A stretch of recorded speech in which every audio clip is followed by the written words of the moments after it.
নমস্কার। আমাদের জীবনটা না বড়ই এলোমেলো, অগোছালো। প্ল্যানিং কত করি, গুছিয়ে প্ল্যানিং করি, কিন্তু ঠিক প্ল্যানিংয়ের মতো জীবনটা চলে না। হঠাৎ করেই ঘন ঘোর অন্ধকার নেমে আসে, আবার হঠাৎ করেই ছোট ছোট জিনিসে খুশি হয়ে যায়। বুঝতেও পারি না, জানতেও পারি না যে কারোর একটা ছোট্ট মিষ্টি কথা বা ছোট্ট একটা সামান্য উপহার হতে পারে। ওই উপহারটা আমরা অনায়াসেই কিনে নিতে পারি, কিন্তু যখন অন্য কেউ দেয় একটা ছোট্ট উপহার বা কোনো একটা মিষ্টি কথা, সেটা দিয়ে আমরা হঠাৎ করে খুশি হয়ে যাই। আবার কোনো জায়গায় ধরুন ঘুরতে যাওয়ার জন্য নানান প্ল্যানিং, আর হলো না, হতাশ হয়ে গেলাম। এই হতাশ হয়ে যাওয়া আর ছোট্ট ছোট্ট মুহূর্তে খুশি হয়ে যাওয়া, এটা কোনোটাই আমাদের আগের থেকে প্ল্যানিং না। জীবনটা বড়ই আনসার্টেন। এই আনসার্টেনটি থেকে আমাদেরকে বেরোতে হলে কি করতে হবে বলুন তো? জীবনের উপর নিজেকে ছেড়ে দিতে হবে। ছোট ছোট জিনিসে হতাশ হওয়া যাবে না।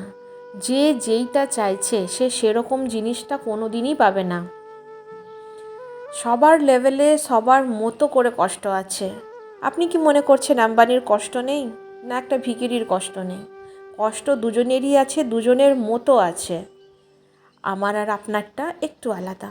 সবার কষ্ট, সবার দুঃখ, সবার খুশি সবার মতো করে।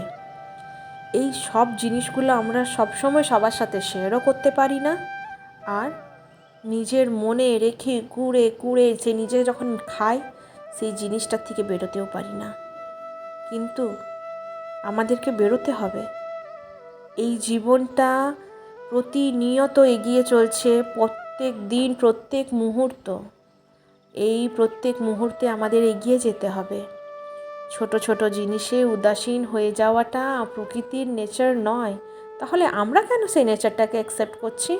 আমরা অ্যাডপ্ট করব না ওই নেচারটাকে। প্রতিদিন ফুল ফোটে, আবার ফুলটা না তুললে ঝরে পড়েও যায়।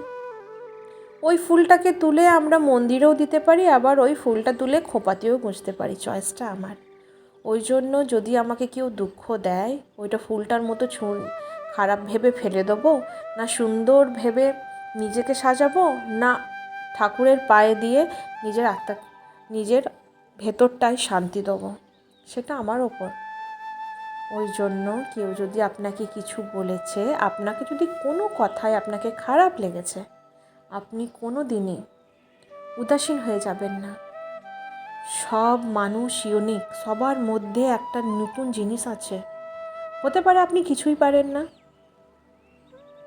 হতে পারে আপনি অনেক কিছু পারেন, কিন্তু দুনিয়া জানে না। দরকার নেই জানানোর। আপনাকে যদি ভালো লাগে আপনি ওই কাজটা করুন, শুরু করুন, দুনিয়া নিজেই জেনে যাবে আপনি কি পারেন। তো বন্ধুরা, বকবকানি অনেক হলো, কিন্তু তোমরা কি কিছু শিখলে? যদি শিখলে অবশ্যই জানিও। টাটা।